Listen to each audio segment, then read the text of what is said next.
Agradecer a todas as pessoas que estão aqui. Não sei se ouve bem, ouve-se bem lá atrás. Não se ouve bem. É melhor eu falar assim. Então vou tentar falar com esta voz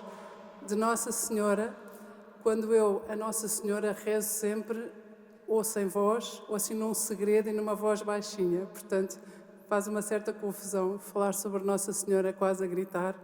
mas se calhar ela precisa disso, se calhar ela precisa que nós gritemos o seu nome, gritemos o seu exemplo e que isso nos encha o coração e que nos renove em nós a força e a vontade de estar com ela e de nos confiarmos a Nossa Senhora. Queria começar por abrir um parênteses. Eu fiz pela primeira vez a Via Sacra pelo olhar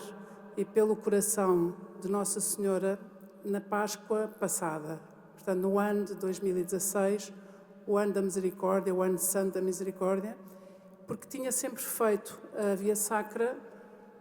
de uma forma normal, digamos assim, ou seja, percorrendo as estações, olhando como toda a gente olha para o Calvário, para aquela caminhada dolorosa, aquela via dolorosa de Jesus, e nunca tinha feito através do olhar e do coração de sua mãe. E para mim foi uma revelação, não porque nunca a tivesse posto naquele lugar, não é por isso que é uma revelação no sentido de reforçar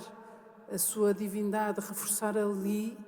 a presença de Nossa Senhora, uma mulher que não fica abatida, não fica lá atrás zangada, não fica a chorar, vencida, não vai pedir explicações aos guardas, não vai gritar que o seu filho é inocente, não vai dar argumentos, nem meter cunhas, como nós, às vezes, mães, temos a tentação de pôr uma cunha ou de dizer a alguém: o meu filho é inocente, salva-me. É uma mãe que não faz isso, é uma mãe que não está vencida, está abatida, mas não vencida, e avança com o seu filho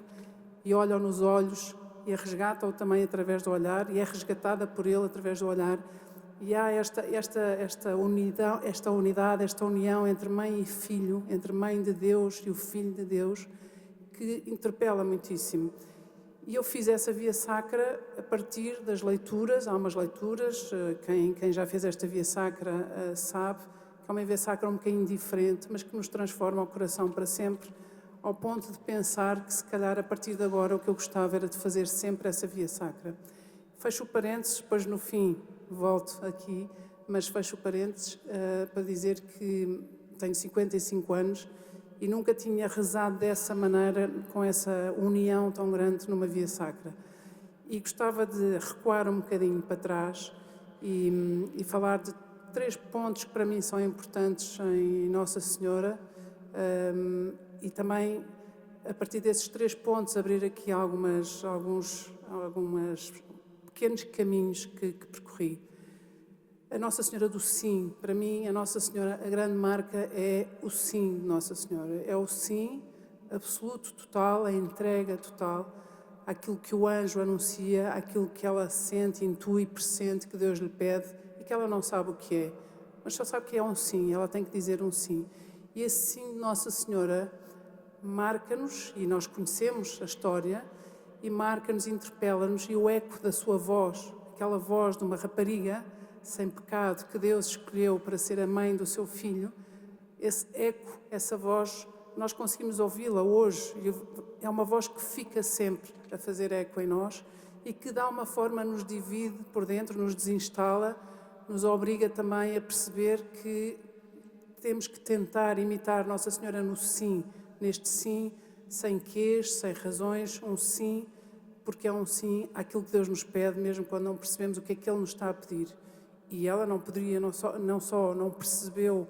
a extensão, a profundidade, as alturas a que ainda haveria de ir e que o caminho que haveria de percorrer e a Via Sacra que haveria de fazer por causa do seu sim, mas deu o sim.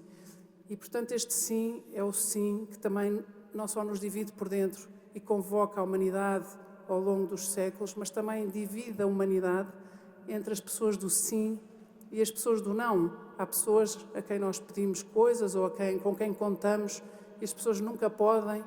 e nós vemos que elas até podem, mas sentem que nunca podem. Há um mistério muito grande que é as pessoas do sim são aquelas normalmente muito ocupadas, a quem se pedem coisas e podem sempre, e as pessoas do não, que até nos parece que se calhar são menos ocupadas, mas que nunca podem. É um mistério, mas eu acho que Nossa Senhora claramente revelou esse coração, essa abertura a Deus no sim. E, portanto, esse sim para mim é uma grande marca e é um grande ponto de oração. E é um sim de Deus. Deus pede o sim a Maria, dando-lhe a força, dando-lhe a graça para ela dizer o sim. Portanto, a divindade de Maria começa por estar revelada, começa por estar presente nesse sim. E eu tive com Nossa Senhora uma relação, posso dividir a relação em dois tempos. Uma relação muito infantil, muito imatura, quando rezava em família. A minha mãe, nós rezávamos em casa com os meus pais, e eu rezava por imposição, às vezes por obrigação, às vezes cheia de sono, impaciente, e a comer metade das palavras nas orações, portanto aquela oração mecânica que as crianças às vezes rezam umas ladainhas que nem sabem bem o que é que estão a dizer. E era uma relação infantil. Para mim, nessa altura, a relação que prevalecia era a relação com Deus. Jesus e Nossa Senhora, sua mãe, eram figuras muito acolhedoras, muito queridas nesse colo de Maria, mas eu não me detinha nessas orações. E lembro-me que até uma idade quase adulta, Nossa Senhora era realmente uma figura muito acolhedora, muito querida, mas eu não tinha uma relação com ela, não tinha uma relação direta com ela, porque realmente a minha relação era com Deus. E a partir de uma certa altura, a partir da altura em que eu identifico na minha vida uma necessidade vital de rezar, e portanto não uma imposição, uma obrigação, uma devoção que nos é dada, que nos é transmitida, ou seja, a minha mãe do céu foi-me apresentada pela minha mãe da terra, e portanto já vinha com esse colo, mas vinha com a devoção da minha mãe, não vinha ainda com a minha devoção, não vinha ainda com a minha relação com Nossa Senhora. E depois, como nós não podemos amar, eu acho que não conseguimos amar quem não conhecemos, temos que fazer este caminho de conhecer, dar-nos a conhecer, mas conhecer para poder amar. Então, a partir do início da minha idade adulta, começou essa necessidade vital de rezar e de me aproximar de Nossa Senhora, perceber quem é Nossa Senhora, perceber porque é que esta mulher me interpela, como é que esta mulher chega, como é que esta mulher se diviniza, porque é que Deus pede o que pede a Nossa Senhora, como é que esta mulher vive tudo aquilo que lhe foi dado viver. E, portanto, comecei num caminho muito diferente de relação e de oração com Jesus e, através de Jesus, também com sua mãe. E, portanto, a minha oração passou a ser uma oração mais ampla, ou seja, com Deus, com Jesus, com Nossa Senhora, e o Espírito Santo também apareceu também já na idade adulta, porque o Espírito Santo, mas eu hoje não venho, não é esse o ponto, mas também só na idade adulta é que eu percebi, hoje em dia rezo muitíssimo ao Espírito Santo. O Espírito Santo nunca me falhou, é impressionante, eu já falhei tantas vezes e ele nunca me falhou. E portanto, esta trindade e esta maternidade veio numa altura em que eu senti que precisava de rezar a um Deus Pai, mas também precisava de um Deus Mãe, precisava de sentir a maternidade de Deus, precisava de sentir que Nossa Senhora era também minha mãe, e é assim que eu a sinto desde sempre, que trago Nossa Senhora muito próxima, mas hoje em dia com uma relação realmente de conhecimento, espero, de conhecimento mútuo, porque acredito que estando ali ao lado do Pai e do Filho, ela me conhece também como me conhecem eles, e com a sua intercessão tenho também conseguido ir mais longe e ir mais, se calhar, mais fundo também na minha relação com Deus. Voltando ao sim de Maria e voltando a este eco que continua a fazer aquela voz há 2000 anos, isto aconteceu há 2000 anos, e nós podemos perguntar e devemos perguntar-nos: o que é que eu tenho a ver com isto? O que é que eu tenho a ver com o sim de Nossa Senhora? O que é que eu tenho a ver com a morte de Jesus, com Jesus pregado? O que é que eu tenho? O que é que isto tem a ver comigo na minha vida do dia a dia? E a divindade de Nossa Senhora revela-se no dia-a-dia, no concreto, nas ações, nas palavras, no que fazemos, e não apenas numa relação em que nós ficamos de mãos postas e pomos os olhos, elevamos o olhar ao céu e rezamos. Está certamente aí, mas tem que estar também na tradução da nossa ligação à Nossa Senhora, tem que estar a haver uma tradução nos gestos do dia-a-dia, no acolhimento aos outros, no estar ao serviço, no dizer sim a Deus, no pedir a Deus de manhã, à tarde, à noite, ao adormecer, ao acordar, que desperte os nossos ouvidos, que desperte o nosso coração, que desperte os nossos olhos e não só acordar como acordamos quando somos... Quem tem bom acordar sabe que quem tem bom acordar acorda como acorda um cãozinho. Um cãozinho acorda e já está. E nós muitas vezes acordamos como os cãezinhos, acordamos e já está. Já estamos no dia, já saltamos para o dia. Mas é bom rezar e pedir a Nossa Senhora, pedir a Deus, pedir a Jesus, que nos desperte verdadeiramente o coração, o olhar, a boca, para os ouvidos, para ouvirmos mesmo aquilo que Ele nos pede para aquele dia. E sobretudo porque também sabemos que Deus dá a graça para cada dia, Deus não dá a graça para a semana, nem dá a graça para o mês, dá a graça para cada dia. E, portanto, esta oração à Nossa Senhora, esta oração à mãe do filho de seu pai, tem que passar por isso, por uma tradução concreta dessa abertura de coração, desse estar ao serviço. E por isso esse eco, essa voz, que para alguns está reforçada nas aparições, está reforçada nos milagres, está reforçada na voz dos pastorinhos, está reforçada naquilo que lemos, naquilo que sabemos, na voz cá dentro, quando lhe rezamos e quando sentimos que ela nos atende e que ouve as nossas súplicas e que nos percebe e que nos leva ao colo, essa voz tem que se ouvir, tem que se ouvir. Queria também dizer que, voltando aqui agora, deixando aqui a minha infância, deixando a minha compreensão sobre quem era Nossa Senhora, a maneira como passei a rezar, a necessidade que passei a ter, gostava de focar em Nossa Senhora e agora não tanto na minha relação com ela, apesar de aqui nos ser pedido de alguma forma que façamos uma conferência que tem uma parte de testemunho,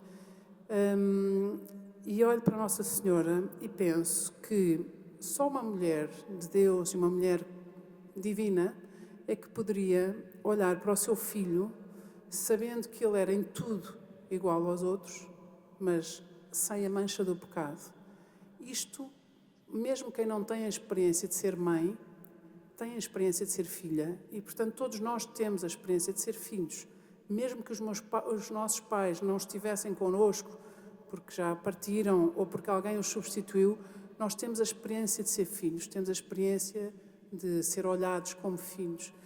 E, portanto, Nossa Senhora tinha que olhar para aquele filho sabendo que ele era em tudo igual aos outros, mas não era em tudo igual aos outros, porque era em tudo menos no pecado. E isto também tinha que se notar no dia-a-dia. Ou seja, Nossa Senhora guardava tudo no seu coração. E o que é que ela guardava no seu coração? Ela guardava no seu coração a divindade do seu filho, que também lhe trazia, que também revelava a própria divindade. Nossa Senhora nunca olhou para si como santa, como é óbvio, mas a sua fé, a sua coragem, a sua fortaleza interior, a sua capacidade de se dar, de ouvir, de despertar, de estar atenta àquilo que Deus lhe pedia, também certamente lhe permitiu ver quem era aquele filho que veio através dela. E nós temos os episódios, temos o episódio do templo, quando Jesus se perde no templo, e vamos tendo sempre a imagem de uma Nossa Senhora profundamente humana, uma mulher como nós, e profundamente divina, profundamente santa, porque Nossa Senhora, quando deu conta que o filho tinha ficado para trás, e foram precisos 3 dias de angústia, de ansiedade, de culpa, de desorientação, o que é que eu fiz, o que é que eu poderia ter feito. Eu acho que para nós é fácil perceber que humanamente Nossa Senhora ficou inquieta e voltou para trás e viu o filho tão novo, ainda tão pequeno, a falar com os doutores, a falar de igual para igual, entre pares. E mais uma vez Nossa Senhora, ou aliás, pela primeira vez que nós saibamos, Nossa Senhora também não pôs as mãos na anca e não ralhou com o filho e não chamou o filho e não o chamou à sua autoridade, à sua obediência. Porque Nossa Senhora era mãe de Deus e, portanto, Nossa Senhora tinha a graça de Deus para perceber o que se estava a passar, ainda que mais ninguém percebesse. E o filho voltou e foi-lhe obediente, e foi obediente à sua mãe, a seu pai, e foi crescendo em estatura e em graça. E esta imagem, qualquer uma de nós, no nosso tempo de vida, com filhos ou sobrinhos ou crianças que nos são confiadas, temos esta tentação de ralhar, de pedir explicações, de pedir obediência, de exercer a autoridade, de dizer é assim e não é assado, não podias ter ficado para trás, e quem é que te disse que podias ficar ali a falar? Nossa Senhora não faz isso. E eu acho que isso revela também, são as pequenas, são as entrelinhas, as grandes entrelinhas, as pequenas coisas onde nós vemos que Nossa Senhora era mãe de Deus, era mãe de Deus, não podia não ser, porque senão ela teria sido como nós. Tinha a ansiedade humana, mas não tinha essa necessidade de ser obedecida, não tinha essa necessidade de provar quem era a ninguém, antes pelo contrário, tinha uma grande humildade. E, portanto, todos estes mistérios que foram acontecendo a Nossa Senhora, tudo aquilo que ela via no dia-a-dia, que nós só temos os relatos episódicos nos Evangelhos, mas Nossa Senhora tinha aquele filho todos os dias consigo. E, portanto, nós sabemos muito, ou sabemos o que temos que saber sobre a vida pública de Jesus, dos 30 aos 33 anos, mas até aos 30 anos ele estava próximo de sua mãe e próximo de seu pai. E, portanto, ver crescer este filho, acompanhá-lo e perceber quem era este filho, é de facto devolve, reflete, põe a luz, põe o foco nessa divindade de Nossa Senhora. Queria, a partir deste episódio, dar o salto para a frente também e ir para as lágrimas de Nossa Senhora, porque já falei da angústia e da ansiedade, mas as lágrimas de Nossa Senhora, aquilo que Nossa Senhora chorou, aquilo que Nossa Senhora viveu, quando o seu filho foi condenado e quando ela o acompanhou, e a maneira como ela o viveu, é a forma como ela o acompanhou, como ela viveu, que diz, e aqui é que eu volto à Via Sacra, comecei pela Via Sacra e volto à Via Sacra, é aí que me diz, aí é a divindade, é a santidade de Maria, Mãe de Deus, em todo o seu esplendor. Numa via dolorosa, a mais dolorosa de todos, numa perplexidade humana, numa dor humana, mas numa entrega divina. Era impossível viver o que Nossa Senhora viveu com o seu filho, conhecendo a sua história, os seus 30 anos de vida. Ela viu quem era aquele filho, ela sabia quem era aquele filho, guardava no coração tudo aquilo que era sobre o seu filho e depois viu aquilo que todos nós sabemos que ela viu. E aí, eu já disse isto ao princípio, mas digo aí, não teve a tentação de se fazer valer, portanto não foi lá pedir explicações, não foi lá chorar perante os acusadores, perante os carrascos. O que ela fez foi acompanhar. E às vezes é isso que nos é pedido, é acompanhar aqueles que sofrem. Ou então nós pedirmos a companhia de Deus e sentirmos acompanhados quando atravessamos os sofrimentos. Às vezes vamos sozinhos, sentimos que humanamente estamos sozinhos, mas não estamos sozinhos. Temos Nossa Senhora, temos Deus, temos o seu Filho, temos o Espírito Santo, temos todos aqueles que nos amaram e que estão no céu e que estão lá e que velam por nós. E por isso, para mim, o maior sinal divino de Nossa Senhora é na Via Sacra. É na Via Sacra. É onde ela se revela, é onde ela mostra quem é onde ela olha para o seu filho e é difícil, é muito difícil olhar para os que sofrem, é muito difícil ver aquilo que ela viu e que a nós é-nos dado através de uma narrativa escrita, que nós podemos rezar, podemos contemplar, podemos fechar os olhos, podemos abreviar no tempo, às vezes temos dificuldade em fazer essa contemplação, mas Nossa Senhora não podia fechar os olhos, não podia não estar ali, não podia não estar de pé para que o seu filho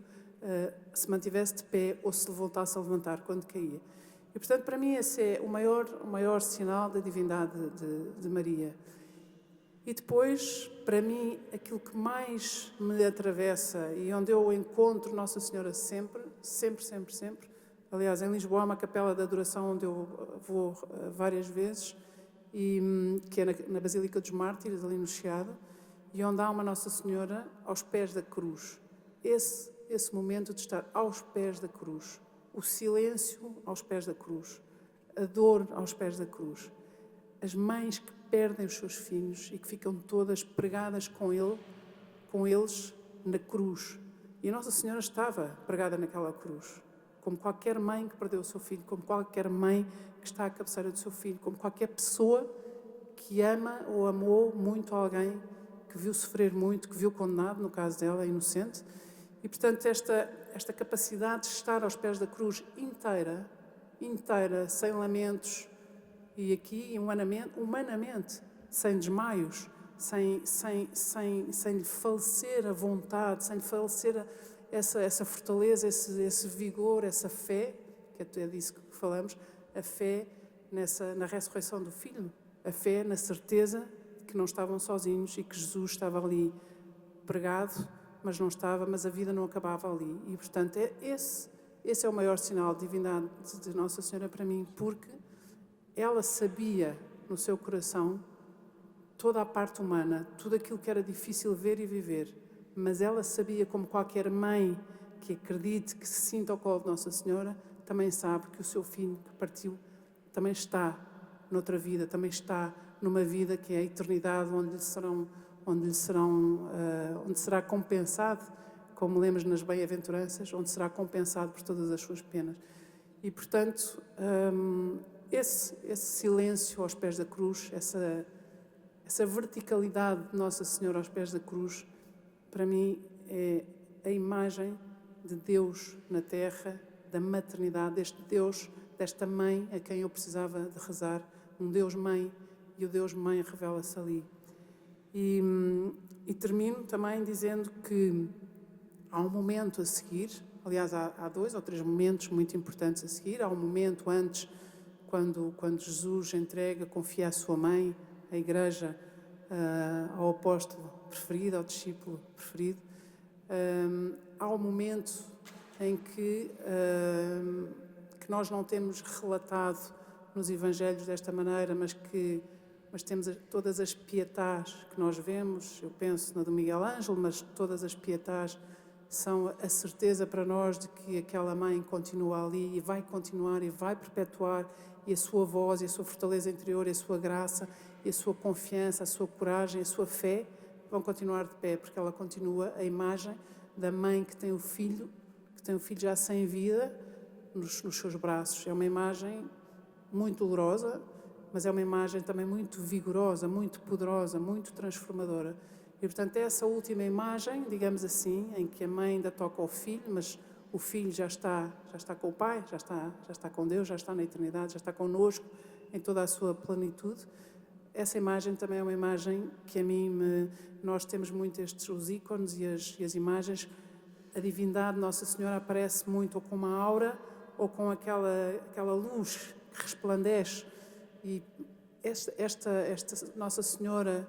humilde, vertical, aos pés da cruz, para mim tem esse esplendor todo, e a Pietà tem esse esplendor todo. E é para mim um grande exemplo, uma grande presença, e aquilo que me faz ter a certeza de que Nossa Senhora, a Santa Mãe de Deus, esteve pelo seu Filho, como está por todos nós, seus filhos, e é por termos todos este colo, é por termos todos esta via, este acesso direto à Mãe de Deus, que muitos de nós, muitas vezes, nos sentimos abençoados, recebemos graças torrenciais, às vezes nem nos damos conta, e conseguimos ter fé, forças para a vida e para continuarmos a ser as pessoas do sim. Muito obrigada.